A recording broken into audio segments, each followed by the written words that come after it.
It's Dusti Martin with Platinum Living Realty dropping in to give you your monthly market update for the city of Scottsdale. It is September 2nd, 2022. We are seeing some shifts in the market, but not the ones you're accustomed to hearing about on the news. Get a drink, hit the subscribe button, and buckle up. Let's go. We've got a lot to discuss.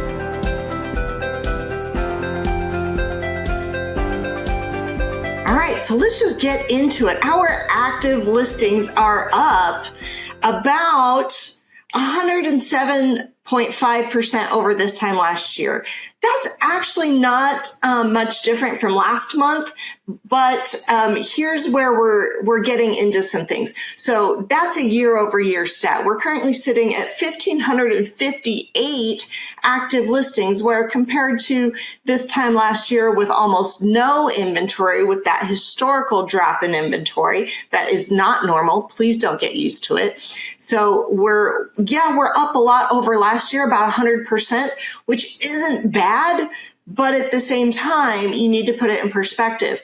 Our sold listings are down year over year, but remember, interest rates were almost zero last year, and it's hard to compete and make homes available to sell in a higher end market like Scottsdale when interest rates all of a sudden go right back to normal. So keep that in mind. We're seeing normalization in our market, which is great. We're going back to 2018-19 numbers where it was a seller's market, but not stupid. So keep that in mind. And then here's the thing is our sold listings, even though they were down year over year, they're actually up over last month. So what have I been saying all summer? That we would start to see more sales pop through as we got close to back to school season, which for most kids was late July or early August, right? So here we are a month later, people are back in town and they're shopping again. That's the point you need to take away from most of this. Our active listings compared to last month is actually down by about 100 listings, maybe a little give or take. And that's the crazy part, because when we get down to months of supply, I'm going to show you what that means. Our median price per square foot is still up 15.4% over this time last year, currently sitting at about $395 per square foot.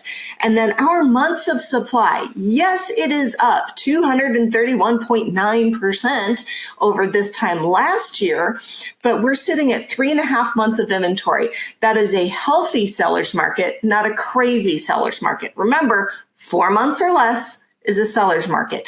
The kicker is last month we had 3.99, basically almost 4 months worth of inventory. Now we're at only 3.5 months. We lost 2 weeks of inventory. So month over month, we're starting to see the earliest signs of coming out of our summer slump. And then when we look at our median days on market, that's also up a little bit, 34.4% over this time last year, currently sitting at about 43 days.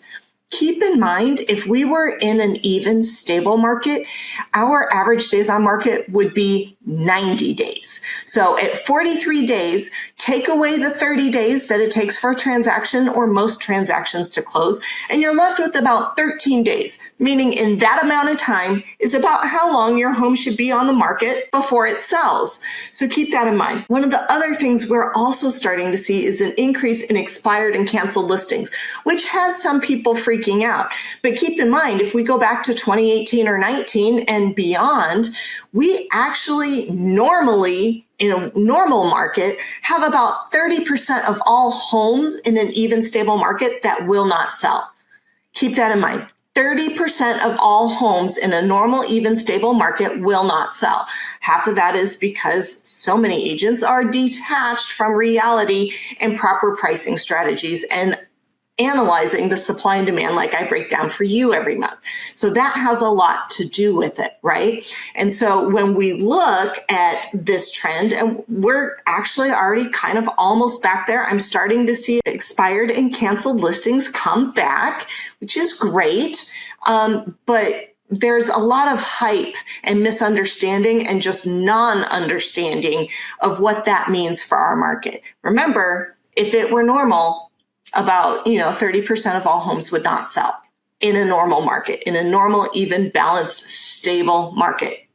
So when we went to almost no homes expiring or canceling, that was just a symptom of the crazy market that we were in for 2 years. And I've been saying it a long time. We thought we were in a really strong competitive sellers market in 2018 and 19. And then the real estate market and the Fed said, hold my beer, and basically dropped rates to almost zero. We had a pandemic, which made us drop rates even further. And so now we're trying to normalize things, and we can't just keep giving away free money. So, what goes up must come down. Everything needs to even out and stabilize, and that's okay. But in Arizona, our selling seasons are the cooler months, unlike other parts of the country. So keep that in mind.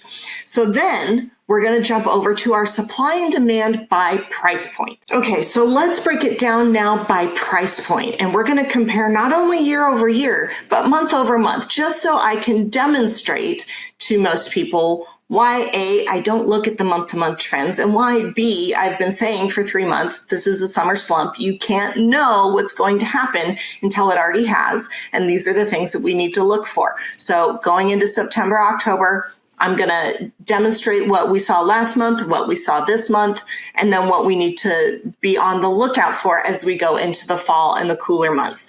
So, like I said, overall, our months of supply dropped 2 weeks of inventory, sitting at 3.54 months of supply for all of Scottsdale. Our $0 to $100,000 price range has no data available because there's only 4 homes available and none of them sold.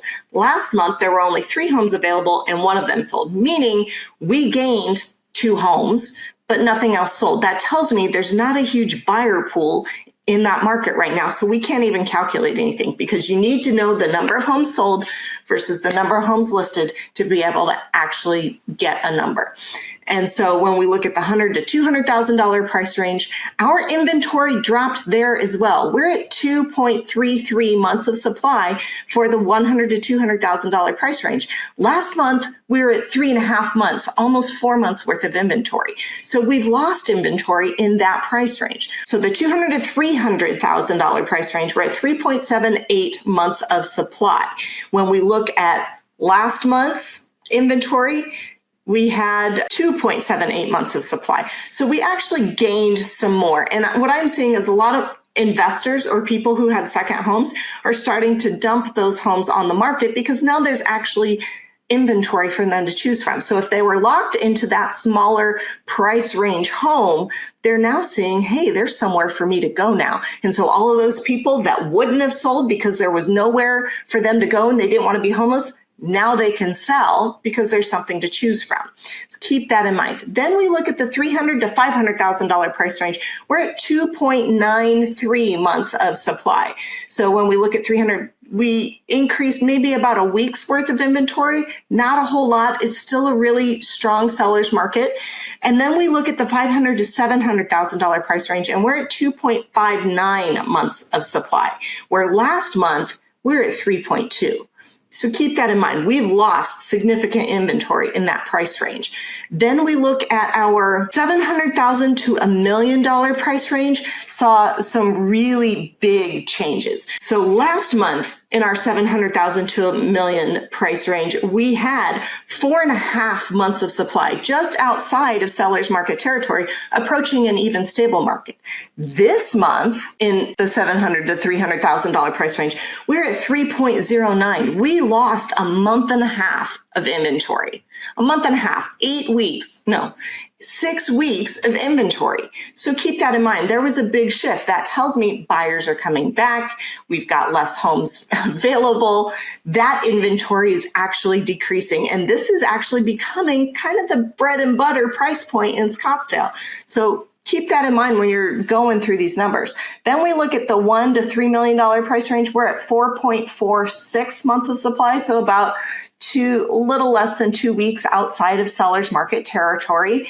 And then when you look at the $1 to $3 million price range from last month, we were at 4.07. So we actually gained a little bit of inventory months of supply in that price range. Part of that probably has to do with the fact that jumbo loans are often more expensive interest rate wise than your average home loan product. So keep that in mind. And I've said it all along that we will probably start to see more compression on the luxury market than in the average Joe market, if that makes sense.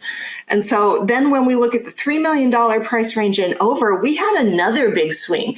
Last month, we had over 11 months worth of inventory over $3 million in Scottsdale, which is well inside buyer's market territory, right? This month, we're at 6.23 months of supply, meaning almost even Steven balanced, stable market for over $3 million. That basically means it doesn't benefit the buyer nor the seller. Negotiating is a thing. You're going to actually have to talk to each other and work some things out. So keep that in mind. And I've said it a million times on this channel. The luxury market, especially the really big ticket items, that market can fluctuate greatly and is super seasonal, not just in an average sense where Arizona is concerned, but I'm talking about even affecting our average list prices because those big fish a lot of times just leave the pond for the summer. It's too hot and they can go to one of their other 4 houses. So keep that in mind. If you have any questions, what's happening in your neighborhood, or if you want to know what your home would actually sell for in today's market, go ahead and give me a call at 480-717-9405 or visit my website at dustimartinrealtor.com.